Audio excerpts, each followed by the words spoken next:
Does it feel like sometimes we're the only one fighting? It does. That's So why. when you go around your friends, I mean, do they just go, listen, I don't want to talk about politics, or I don't want to talk about your radio show, right? I mean, what do you get from your generation? Because my generation is all up in arms, but as you go further down the age chain, what are you seeing? I find it less a deviation by age than I do by religion. People who are Christian or Jewish are way more invested because this is where our religion comes from. Israel is our founding. Okay, this is our holy land. There are people. So a lot of the people I talk to, the more religious they are, the more they care. That's the biggest difference that I see. But being in Texas helps because like everybody here is at least like tangentially Christian, even if they're not practicing. So they're not okay Tangentially. So if I lived in Texas, would I be tangentially Christian? Yes. I just want to understand your definition of this. But if I lived in Florida, another red state, would I be tangentially Christian there, or I'd be like tangentially Trumpian there? Yes, no, I think it would still be Christian because it's part of it's the Florida the Bible Belt. I don't know. It seems like it would be part of the Bible Belt. No, it's not. Florida's Florida. It's not part of the Bible. It's not part of the Bible Belt. Florida is just Florida. Oh, Florida's okay. like Florida's like Ponce de Leon. Although turning to politics, right? You did see that Trump met with this Governor DeSantis. Oh no, I didn't. Shut up! How did I miss this? How did I miss it? Ooh, that was a shriek. Ben, do you put up with that often? And Governor DeSantis is now going to go on the road and campaign for Donald Trump. Did you not see that? And Donald Trump said they had a great. Go ahead. What? Meet privately in Florida. Is you accusing me of lying to you? No, I just can't believe it. Oh yeah. My God. Oh my God. I cannot wait to hear this. Look, the truth is, so I live in New Hampshire, as everybody knows. Governor Sununu, who campaigned very hard for Nikki Haley and, had some pretty harsh things to say about President Trump. After it was apparent that he was the nominee, he said, look, I'm going to support Trump and vote for Trump because he's better than the alternative. Right. And I think Governor DeSantis, who is a smart guy and, wants the best for his state and his country, looks at the choices. Let's see. Am I going to vote for Joe Biden if he is the nominee? Am I going to write in someone else like Mitt Romney's name? Right? Which, it's going to be the same, which is the same thing. Right. Might as well vote for Joe Biden. Might as well put for Joe Biden. Or am I going to vote for Donald Trump as the best choice of the choice I'm given? Because, there's an old expression that in the primaries, you're supposed to vote with your heart. And in the general election, you're supposed to vote with your head. But I didn't think you saw the DeSantis thing. I thought that was interesting. Yeah, so I guess I'm not surprised. Like you said, I think a lot of people, when it comes to the general, are going to fall in line because we just need to get things done. Right. And being all, in our feelings doesn't accomplish our goal. But I would be like, you better come up with a new nickname for me. For you? No, I'm saying Donald Trump. Instead of Ron DeSanctimonious, he needs a new nickname now. He retired that nickname. He retired that nickname. Ron, the greatest. So if Donald Trump came up with a nickname for Ericka Redic, what would it be? Or should I ask your husband? Ask Benjamin. We can do that in the after hours. Benjamin, just keep it clean. Just keep it clean is all I can say. But what would it be for you? I don't know. Churning like butter. I don't know. It's always churning like butter. All right, Diderot. We got that quote from Diderot. Do you want me to read it?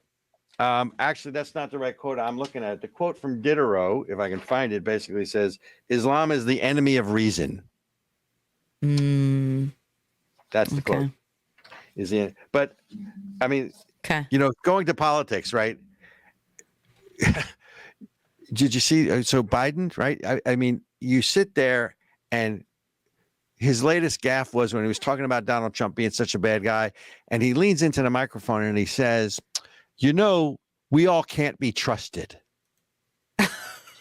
Right? Now, obviously, you assume what he meant to say, unless if it was a Freudian slip, you assume what he meant to say was that Donald Trump can't be trusted. But go back and so and the White House has confirmed, so it must be right. The White House has confirmed that since Joe Biden has become president, he has committed 148 gaffes. Now, why they would track that, I don't really know, right? But the ones that I listened to, so he's in Tampa at a campaign. He goes, I don't know why we're surprised by Trump. How many times does he have to prove we can't be trusted? I sit there and go, okay. I mean, yeah, I guess my response would be yes, Mr. President. Right? Okay, I mean, what? Okay, what? So wait, back up. Wait, so wait, who's? What? No, go ahead. Go ahead. You said ellipse. Come on, you can do it. Okay, who is keeping track of his gaffes? Well, and what is considered a gaffe? Okay. Do you really think I got into the weeds? I read it. I read the number. I went, wait a minute. There's so many. I mean, here's the real issue. If there are 148 that they're acknowledging, what do you think the real number is? Because this is the White House that's counting. But so I don't want the definition. The fact that you're tracking it all at all. This is what. So does this include his thing when he was talking last week? And he was like, I hope not. The thing where he was like 4 more. He was like 4 more. He had his squinty, angry face. He was like 4 more years. Pause. He read his instructions out loud. Here's some of the other gaffes. He said it at a different rally on Thursday. Are you ready to choose unity over division, dignity over demolition, truth over lies? Here's my favorite part. Are you ready to choose freedom over democracy? Because that's America. Wait, what? Okay. What? Wait, right. What? Are you? What does that Are even you ready mean? to? Excuse me. Do you think I'm inside President Biden's head? Maybe we can start maybe we can make like a Biden dictionary. Okay, we were talking about merch opportunities. I think we should make a Biden dictionary. That'd be really good. What like Truman under pressure and that like all the weird crap that's like mumbo jumbo that he says, we can just make up definitions too. And then, obviously trying to have it both ways. Another place he says, I condemn the anti-Semitic protests. That's why I've set up a program to deal with them. I also condemn those who don't understand what's going on with the Palestinians. Is that like The Hobbit there and back again? What is that? Is that like it? I don't know. I mean, are people like, yay, we love death. Yay, we love to see death and stuff. Like, who's saying that? I mean, unless you're some kind of a sociopathic sicko. Wait a minute. So Lord Benjamin is sending us a note on what Wikipedia says on Oriana Fallaci. This one's yours, Ericka. Come on, okay, you can do it. So we're back to, go ahead. Okay, so Fallaci states that Islam presents a threat to the very existence of Western civilization, of conscience, of toleration, of liberalism. A message which is summed up in an epigram. She quotes from the 18th century philosopher Diderot. Islam is the enemy of reason. And that is the raison d'etre for the second book that she wrote, The Force of Reason. Anyways, it's a lot more fun talking about Joe Biden's gaffes, I can tell you. I'm telling you what, he is a slew of weirdness. Is Maria still listening to this program? She is. She's backstage. Hi, Maria. So, Maria, we're going to create a project. We want to catalog all 148 of President Joe Biden's gaffes. No, I'm serious. I think that's brilliant. Right? I mean, first of all, we do need to fact check the White House, right? If they say there's 148, we need to find the 148. There's really 782. Who knows? But I think that is a brilliant project. And, I mean, isn't it like a book in the making? I'm feeling it. I'm telling you what. Right? Yep. Right. So, yep. So Maria said, going, laugh out loud. Maria, you think this is funny. I'm serious. I think we should catalog. Absolutely. I think that would be a runaway bestseller. Even if it were something like, I get these little mini constitutions to give out. So even if we did it like a little pamphlet thing like this. Wait. You mean? Oh, and Benjamin said, if you don't buy the book, you ain't black. Wait. Do you mean like these little pamphlet of the Constitution? Yes, exactly. What? This is like, if you show me yours, I'll show you mine. Yes, I love it. Okay. I love it. So, yeah. So. Oh, all right, you guys. Pre-order. Send us a message. So, and Benjamin already has a name for the book. Biden's Guide to Blackness. Brilliant, don't you think? So I'm into it. I'm totally feeling it. Okay. So Maria, we're going to talk offline. Biden's gaffes, or I don't know, Biden's Guide to Black. I think Biden's Guide to Blackness is probably a great title. So if we can use that, and we're going to start with that, if you don't vote for me, you ain't black, or whatever it was he said. Yep. Yeah, so, exactly. I'm into it. Well, I'm into it. All right. We haven't even gone to after hours yet, and we're off the rails. All right. We got about 5 minutes left. Okay. But so the last thing I want to talk about is, Ronald Reagan, said that, the government never met a tax they didn't like. And I'm paraphrasing, the only two things that are certain in life are death and taxes, right?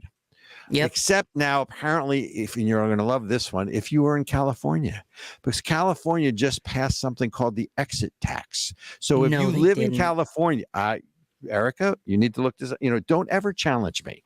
Okay. Look it up. All right. They passed something called the exit tax, that if you leave California, they are going to tax you for the privilege of leaving for 10 years after you leave. I remember hearing about this, and I was like, there's no way this can pass. You can't, you have no authority over people once they leave. Why would it, first of all, okay. Let's talk about how taxes are theft to begin with. Okay. Then you want to take taxes from me, and I don't even live in your state anymore.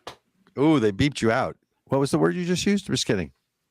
So hang on. This is a one-time tax that must be paid by businesses and individuals who relocate out of the state. The tax is based on the value of the business or the individual's assets, including property, stock, out of here, but not real estate. And the reason it's not real estate is because they've already passed the mansion tax.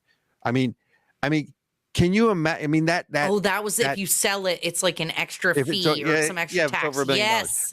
But that stampeding sound you hear is not buffalo, who are extinct. That stampeding sound you hear are any Californians who have any sort of sanity or net worth going, I'm getting the hell out of here before they I don't know, tax my shoes. I don't know. Yep. It's just, but an exit tax? I mean, it is outrageous. It is anybody who still lives in California, look, I get the weather's nice, okay? But there is nice weather elsewhere. You can leave. I sit there and I look at, so it was passed, it's 0.4%. It to a maximum. You ready for this? Let's see. Oh my God. 4% net worth over 30 million in taxes a year, except if the exit tax follows you to another state for up to 10 years. Up to 10. Who decides that? This has got to go to the Supreme Court, right? Right. Well, look, so I have many friends who have not left New York and gone to Florida or other places. And it's the same. It's not an exit tax, but what New York does is you have to prove, like if you've been a resident of New York for all these years and all of a sudden you declare, well, Florida's my residency, because Florida has what? No state income tax, much like New Hampshire. You have to prove to New York. And when I say prove, it's like a proctological exam based on the documents you have to provide, right? You have to prove that you are not in this state over 51% of the time, and they want 3 years of tax returns, and they want credit card receipts, and they want gas receipts, and they want utility bills. A friend of mine, he was, a high net worth guy, lived out in Long Island, decided, and he had, I don't know, 4 homes, 5 homes, right? Sort of Mitt Romney level stuff. And he decided, because he was, grew up in New York, that he wanted to change his residency. So he had to, not only be outside the state 51% of the time, but he had to go back. They didn't let him out for 3 years in New York in terms of paying big dollars in taxes. Yeah, because once New York gets their hooks in you, so it's all, look, this is about feeding the beast. I don't care whether the beast is the federal government or whether it's a state government, and it's always a blue government, right? It's a blue government that doesn't spend, is always deficit spending. They don't stay within their budget. I remember, it got to be in the 1980s, I hired someone to work for me who lived in New York, and we had to pay New York taxes, payroll taxes, and we had to have a New York workers' comp policy because she was an employee who resided in New York. I think she was with me a couple of years in my business back then.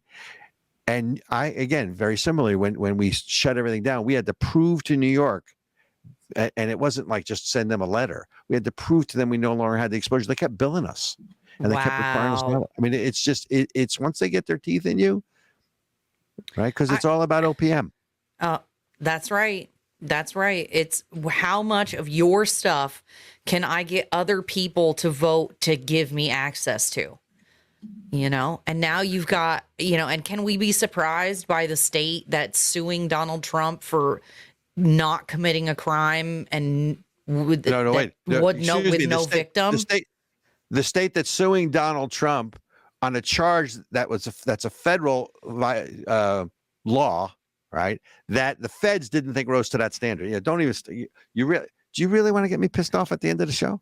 I'm trying to get you all lathered up and ready to go into after hours. I lathered up this morning and shaved my head and shaved. So it's about all the lathering I can take right now. I don't know. We're getting ready to get a little bit more lathered up, you guys.